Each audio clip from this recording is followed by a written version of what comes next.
Hi, is Jeff there? Yeah, is this JimmyBower? What's up, Oli? How you doing? Very well, man. This is great to chat with you. Can you hear me okay? Yeah. You got the Skype thing on? We got the Skype thing rocking. Yeah, dude, I use it constantly, man. You know, overseas and stuff, so.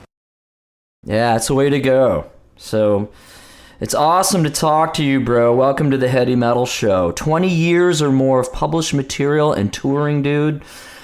Let's start like this with your affiliations. Will there be a new I Hate God album? Oh, yeah. Yeah, we were at practice last night. We were working on it. And, I mean, we've got like 80 to 90% of the record written. It's just the point of trying to find a cool place that we want to record it, and also find a label that's going to help us out, you know. So maybe Century Media or not? Is that out of the question? No, I think we've had our run with Century Media, even though they're like you know, a better label now. But it's just it's still a little red around the hole from that, you know. Oh yeah. I know what you're talking about. I mean, half the battle is that nowadays. Where are we gonna put this music? You know. I know it's like the music business is reinventing itself every day. You know. Yeah. So it's like it's really difficult to like pinpoint what you're gonna do. You know, I don't know. You know how it is, man. You've been around long enough to. I think you've seen it go from this to that to back to this to a little bit of that again, and you know. Yep, going through it right now with a few of the old buddies, from all the groups and stuff, man. And you're hearing the same things from friends like Glenn Drover.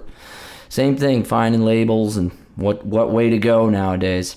Hey, then let's keep going like this. Is what's going up with this question is weird. So, what's Down up to, or should I say, what is up with Down?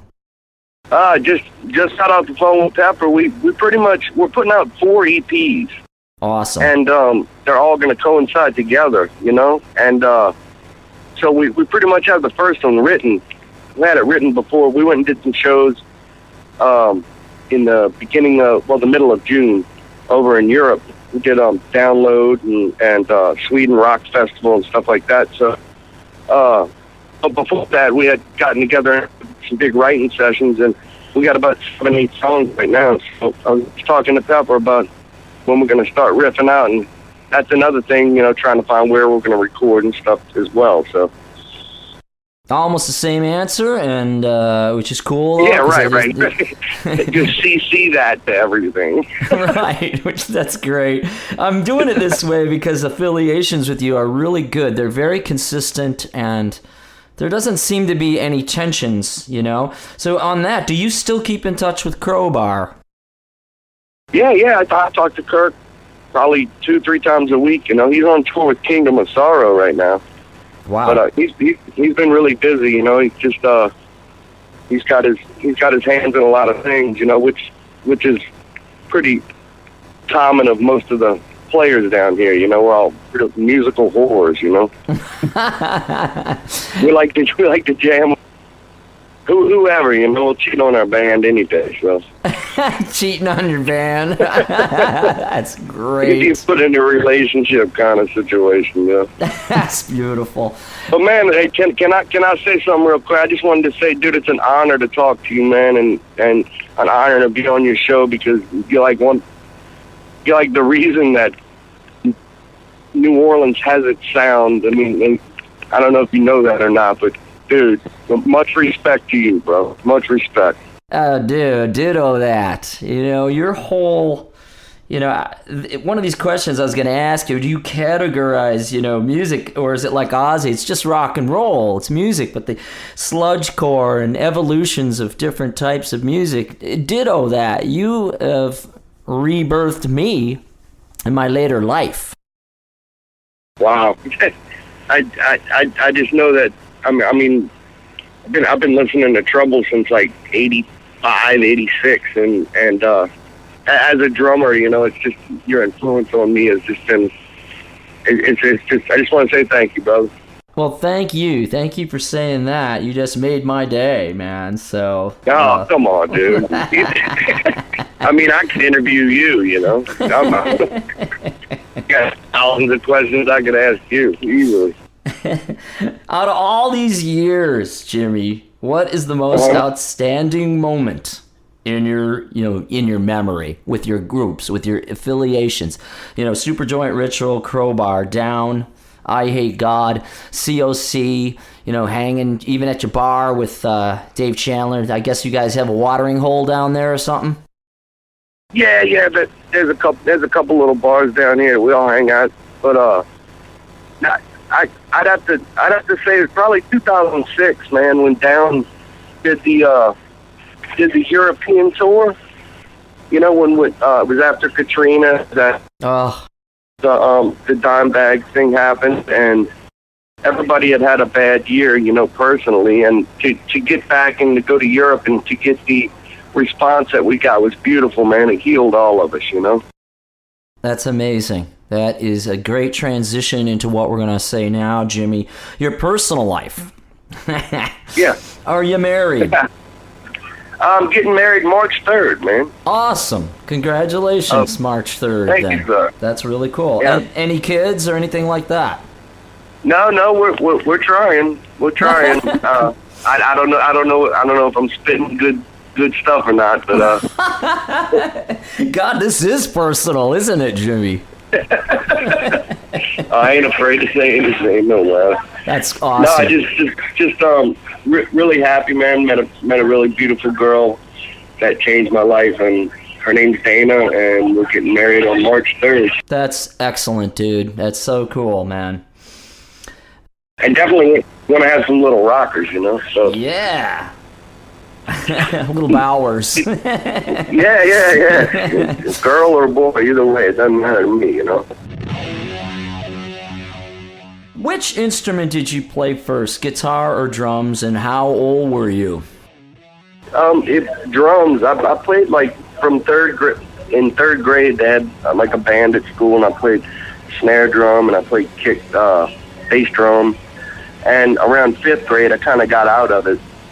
And then when I got in high school, I bought my first real kit, and I would always had a jazz class, and I would bring it to class, and the teacher's name was Mr. Walker. I remember him as an old black jazz player, and dude, he could play every instrument, horn, drums, guitar, anything. And I just remember bringing my drum set to school, and all these little black kids, dude, just handing me my ass with their groove, and they didn't even have drum kits, and it was that growing up in that atmosphere, that helped me develop that behind the beat, Yeah.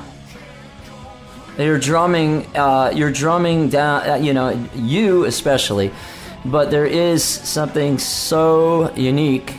Maybe it's because of that beautiful city, the way music goes through the streets like Carnival, and all the the sound is groovier than straight ahead sort of classical drumming. There's such a bounce to it, man, and you can hear that in COC, and different players from down south there. There's something about it. And what would you say about that? I mean, do you think it's different? Well, yeah, I do. But it's funny. It's like drummers like yourself, and like John Bonham and Bill Ward, and even a lot of guys playing in the stoner bands, whatever you want to call it today, seem to have picked up on that, And as far as New Orleans, I think it's just the atmosphere, the groove. Every corner's got a different band, and there's just kind of a heartbeat of groove with the city, But I don't think it's just a New Orleans thing, because, I learned from you, No, dude, you're such a big influence on me. I'm not trying to be fanboy. No, that's cool. I appreciate that. I really respect all your work, man. Well, it's fun to be doing it again, let me tell you that. And I was just talking to Eric Wagner about maybe an hour ago. How's he doing? He's doing good. He's rebirthing, and we're trying to get some old Trouble members to play together. The old Trouble, you know, and yeah, the old bass player, right? I saw something on Blabbermouth. Yeah, we're trying to get something going, something brutal again, and I think it's gonna happen eventually. It's just gonna take a little bit of time, you know. Do you still have that big drum kit, dude? I don't use the big drum kit. I use a kit like yours, man. Nice one tom. I play righty lefty, so. That's what I saw. I was trying to figure out what you were doing, but yeah. I saw the video and I was like, wow, he set up left hand. It's like your drum kit. It's just I put a floor tom over the left of the hi hat. You know, it just makes it easy. Oh, okay. Hey, sounded great, man. It's just I just when they reissued the Psalm 9 and the Skull with the DVDs, you know, and yeah, and I wasn't really around back in the days to see you guys live back in the day, but it blows me away how your drums are just, your rack toms are like high and right. I thought Nickel McBrain had them high, you know, and you know what I'm saying? It's just a really unique way to approach the drums. I thought it was really cool. Oh, man. That's all changed, dude. I play flatter than a pancake now, way down by the snare. I know, it's right. Y'all either change your seat height or, you know, or whatever works, you know? Yeah, whatever it's still works, ergonomic. right? It looks like yours, I'm telling you. See, you've influenced me a lot, I'm telling you. To hit harder. Yeah, man. Yeah, that you know as I do, the older you get, that's a lot harder to do. That's right. He quit smoking cigarettes, that might help. That helps you relax, though, man. It does. Oh, yeah. You gotta have the nicotine. Hey, you're on the road a lot. What do you like to do most when you're at home? When I'm at home, I like to. I got a little MacBook, and they have a program called GarageBand. Awesome.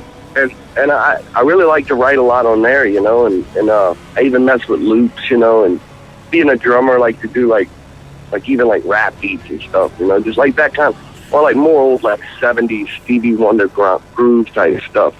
It's fun what you can do with these loops and stuff, and pretty much try and go to the practice room as much as I can when I'm at home. It's all about the music, you know. It's a hard transition to me when I get home. It's like really, it takes me a couple weeks to get used to being back home, you know.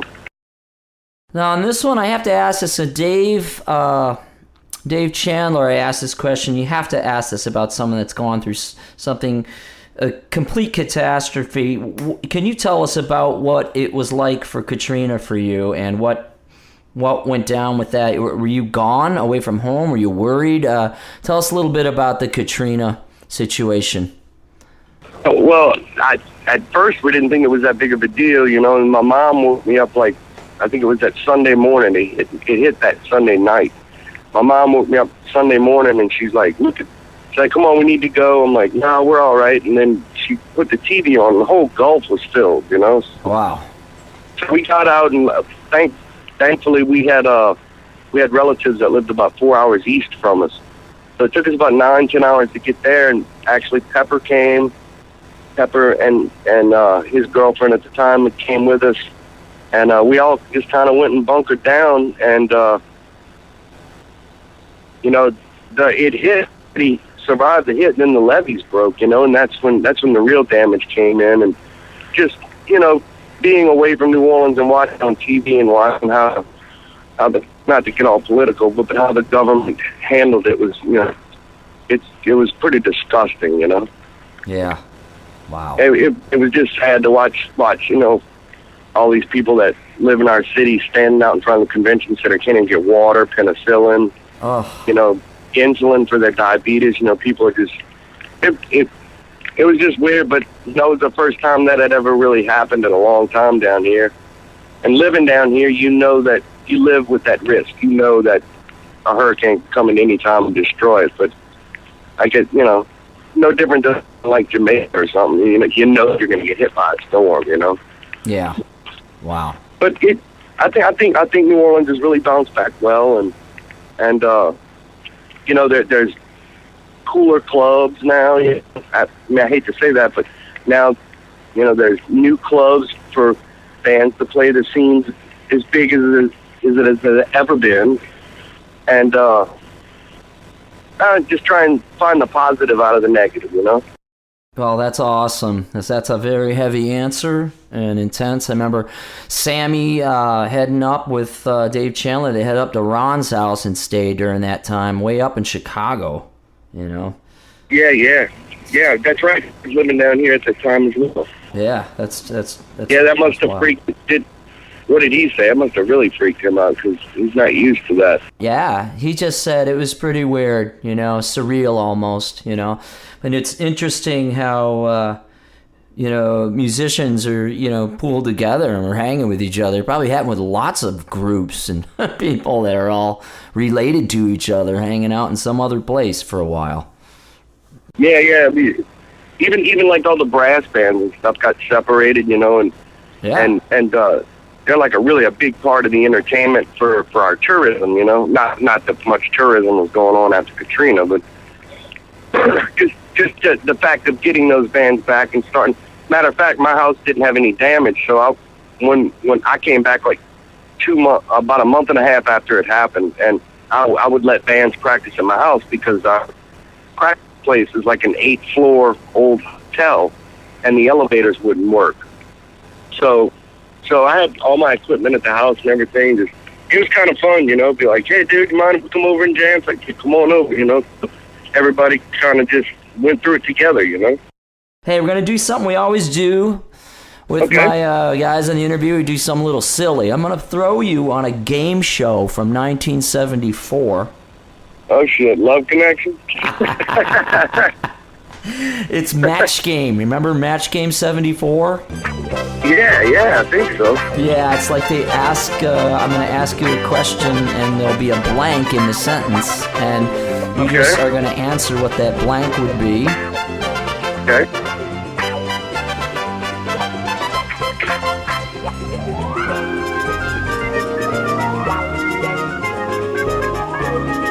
Wow. You like to kiss people. Well, here we go. Right, Are you ready for this? Yeah, so just fill in the word then, right? Steve Allen. Okay. Rex Summers. Charles Nelson Riley. Danny Flagg. Richard Dawson. And JimmyBower. as we play the star-studded Big Money Match Game 74. And now here's the host of Match Game 74, Gene Rivers.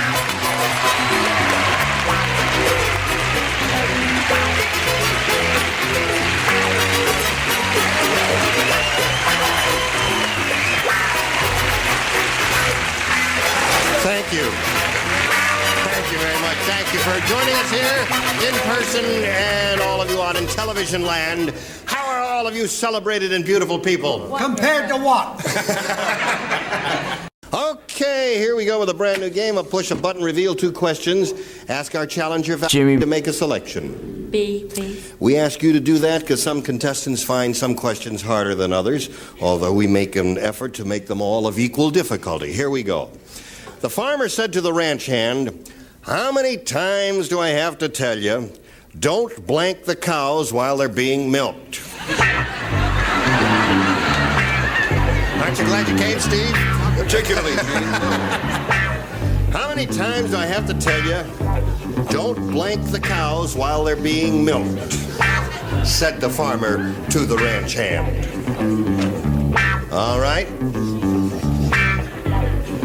Okay. Are you a farm boy, Charles? I am. You're a farm girl, that's right. I don't do needlepoint, I know that. Because he hasn't tried.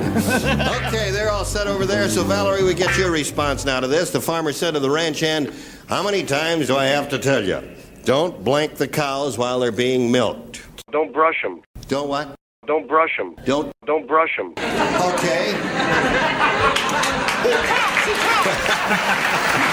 She says don't kick the cows while they're being milked. I don't understand that, Steve. Do you understand that? No, and I'm making no attempt to, frankly. I just ignore it, leap right over it, and I suggest don't frighten the cows Don't while they frighten are the being cows. milked. Yeah, that's right, because they could I'll be wag right their out. tails at you. Brett, what did you say? I'm a farm girl, Yes. and you could give a cow a little kick. He wouldn't give you any milk, or she wouldn't give you any milk. I said, Don't brush them. It says here, don't let the goose in while the cows are being milked. Give her a good long buzz on that, would you please? A long buzz.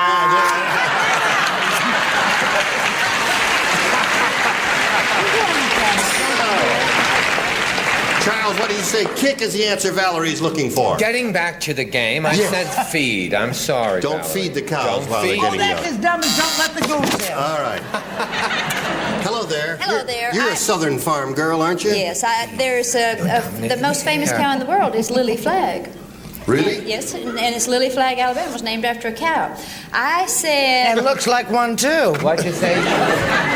do not brand. Oh, brand the Do cow. not brand the cow while it's being Cowboy. milked? Yeah. That's Yeah. good. Daddy, that's a dumb answer. Dumb answer? How about, have you got a dumb answer too, Richard? That's a good answer. You get hot milk that way, wouldn't you? You get why? I might add you the chicken. Okay. So I said, don't bother the old moo cow. Don't bother the cow. What did you say? said, Don't brush them. which Don't- is the same as frightened. And nobody has said it, and I don't care. Okay.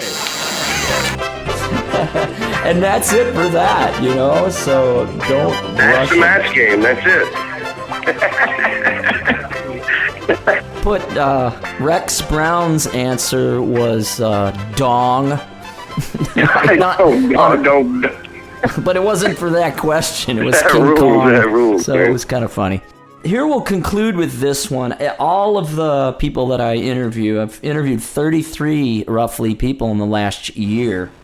Wow, that's awesome, man. Yeah, you're on the anniversary here. Both of the show starts each year. It's starting with a Nolans, you know, like this is pretty cool. Yeah, well, there's much love down here. That's right. Well, we'll finish with this. All of the people are asked this. What would you say to the listeners out there on this, you know, internet radio station, MetalMessiahRadio.com? What would you like to say to all the people in the whole world right now, Jimmy? Stay heavy, think doom, and work for world peace. Come on, man. Everybody needs to get along. That's the big message. But come to concerts, support music, jam, pick up a guitar, pick up some drumsticks, pick up a microphone. Don't be so shy. Get out there and make some rock and roll. Excellent. Keep going. No. And thank you for all the support for anybody that's a fan of any project that I do or have been in. You've been the best. You're the best, you know. Your support has been amazing and makes us do what we do, you know. Jimmy, that is just perfect.